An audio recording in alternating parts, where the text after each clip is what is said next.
The Denver Broncos make a huge signing, and this is insane. One of the biggest talking points around the Denver Broncos this season has been, are they missing a key piece offensively in a better wide receiver to add more depth to their offensive ability? They didn't make any big moves at the trade deadline. They haven't really added anybody significantly at the wide receiver position. So a signing like this, in which they add a wide receiver to their practice squad who could be a difference maker on their lineup, is huge for the Denver Broncos and what they're looking to accomplish throughout the rest of the regular season and into the playoffs as well. And we're breaking everything down surrounding this signing and just talking about the implications of getting this player on the roster and how he's going to fit in and how he's going to potentially work within the system of Sean Payton's play calling and his coaching style and how Bo Nix plays as a pocket-heavy quarterback. We're talking all things Denver Broncos offense and about this signing here on Broncos Digest today. Welcome into the channel.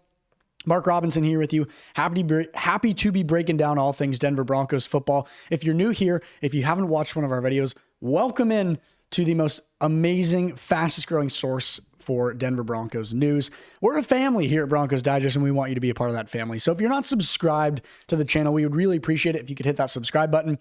87% of our watchers every single day watching our videos, engaging with the content, liking, commenting, all that stuff, but they're not subscribed. All it takes is 5 seconds to go down into the, to go down into the section below the video, hit subscribe, and join the fastest growing source for Denver Broncos news. 1,736 subscribers is our number right now. We're trying to get to 2,000 as fast as we can. You see right there, in the last 28 days, 1,132 of you have joined this amazing family for Broncos news. We want to keep that number growing. I'm going to play an ad right now. An ad is going to play in just a second here. When the ad plays, I want you guys to go hit subscribe right now. It's going to be a quick ad. You're not going to miss anything in the video because you're going to be down there doing this anyways. When the ad plays, I want you to go hit subscribe. Please join the fastest growing source for Denver Broncos news. We appreciate your support more than you know. Ad's going to play right now. Go hit subscribe.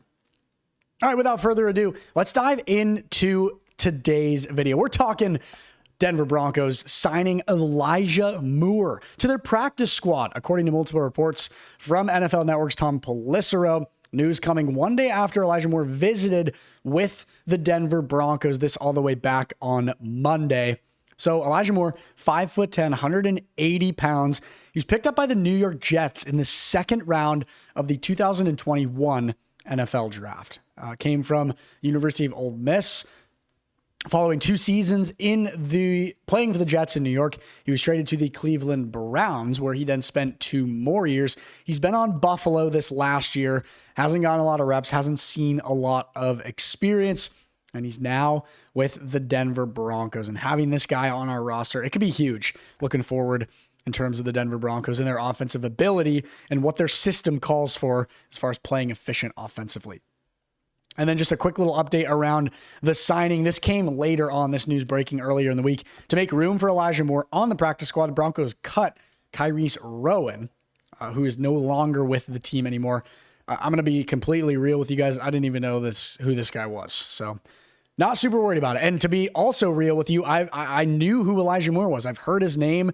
I knew that he got drafted by the Jets. He's a solid player, and he definitely weighs a little bit heavier as far as who would be worth more, Kyrese Rowan or Elijah Moore. So let's learn a little bit more about Elijah Moore. We talked about his height and weight, 5'10", 180 pounds, went to Ole Miss, drafted by the New York Jets. In his career, he's played 70 games, averages 15 per season, I believe. He has 209 receiving yards in his career for 2,274 yards. So he hasn't seen a lot of action so far yet this year. And then in his career, he has 9 touchdowns over, if his career started in 2021, he's been playing for 4 or 5 years, 2 years with the Jets, 2 years with the Browns, and then half a year with the Bills, now on the Broncos. So 9 career touchdowns, hasn't had one yet this year. I mean, he only has 9 receiving yards this year, so he hasn't been doing a lot. But hopefully, now that he's going to get meshed into the Denver Broncos system and all of that kind of stuff, he's going to get to see some more reps and potentially be a little bit more successful offensively. So I know this is a little bit hard to read. Let's see if it's easier here. No, definitely not. Let's go through just year by year the important things that we need to talk about. So he is 25 years old, so he's still pretty young. He was 21 when he got drafted in 2021. He played 2 years for the Jets, 2 years for the Browns, and 1 year for the Bills. He played 11, 16, 17, and 17 games, respectively. He's played in 9 games this year, but hasn't seen much action. He had 43, 37, 59, and 61 receptions, respectively, in those 4 years, 2 with the Jets, 2 with the Browns. And then he had... Excuse me, I apologize. He had 538, 446, 640, and 538 yards again, respectively. He has 112 this year. So not a crazy guy who's like making all these insane plays for the Jets and the Browns and has been a huge piece to their lineup. But it's clear that he can be a difference maker. You look at his touchdowns. He had 5, 1, 2, and 1 respectively. If we can get a 5 touchdown type a year out of Elijah Moore, now that we've got him on the Denver Broncos, that would be unreal. And then even after that 5 year, 1, 2, and 1, a guy doesn't just need to score touchdowns. We have people who are more than capable of doing that. The theme for the Broncos offense seems to be drive all the way down into the red zone and then either try to run the ball in or kick a field goal. Usually it's run the ball in. So we might not even need this guy to be like a touchdown scorer. He might just be a strong midfield route runner, somebody that can get open on the way down to getting into the red zone before we let guys like Bo Nix and RJ Harvery, and obviously not first choice, but if need be, Will Lutz finish the job. That would be a crucial piece for the Broncos to have this. And now that he's on the practice squad, I'm excited to see how they're going to integrate him into the depth chart, how they're going to add him in to playing, and what that's going to look like looking into the future. So looking at the depth chart with that in mind, specifically at the wide receiver position. So the starting wide receivers, Courtland Sutton, Troy Franklin, and Pat Bryant. And then the second line for wide receivers, Marvin Mims Jr. and Lil Jordan Humphrey. Lil Jordan Humphrey, a former Denver Bronco, back on the team this year after being picked up from the New York Giants. But I mean, adding a guy like Elijah Moore into that second slot of wide receivers and letting him get some reps. I mean, I can see him acting similar to like the way Troy Franklin and Pat Bryant play. Those two players to me are very similar. Young, difference making, very efficient route running, fast wide receivers. I think Elijah Moore can be somebody that's just like that. You've got a guy like Courtland Sutton, who's a veteran. You've got a guy like Marvin Mims, who's almost a Swiss Army knife type of player, can do a lot of different things for the Broncos offensively.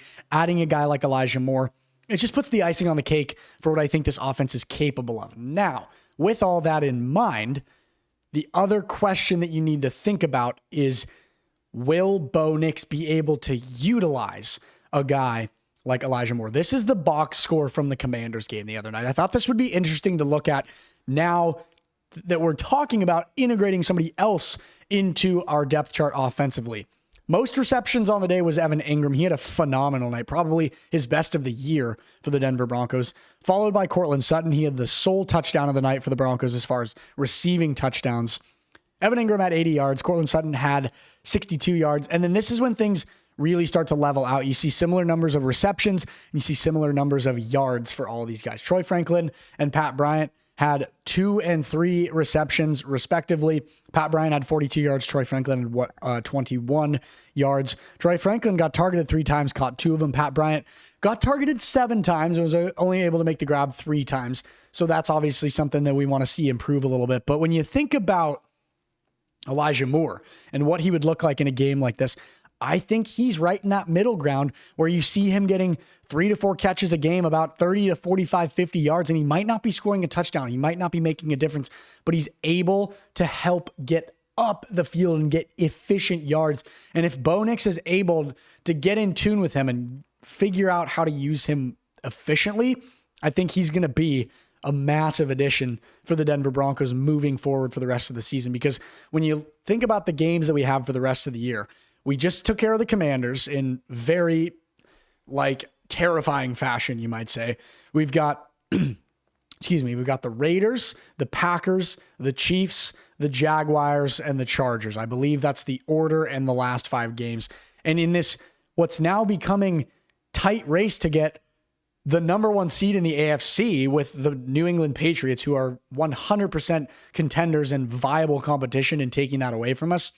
Adding a guy like this, it's the most opportune time to do so. And thinking about how he's going to fit into the system is exciting for the Denver Broncos. That's going to do it for us today here at Broncos Digest. Mark Robinson here with you as usual. Our other host, Sebastian Georgiev, doing amazing things here on the channel as well. So if you're not checking out his videos, make sure you go watch those. He's also doing a lot of live streams for the games. Those are also awesome as well. So anytime there's a Broncos game, just pop over to Broncos Digest. Make sure that you're saying hello in the stream, even if you just say hello for 5-10 minutes. They're awesome, super fun. We appreciate your guys' support more than you know. Help us try to get to 2,000 subscribers. We're trying to grow as fast as we possibly can. Thank you for supporting. We'll talk to you guys soon. Cheers, everybody. Have a good one.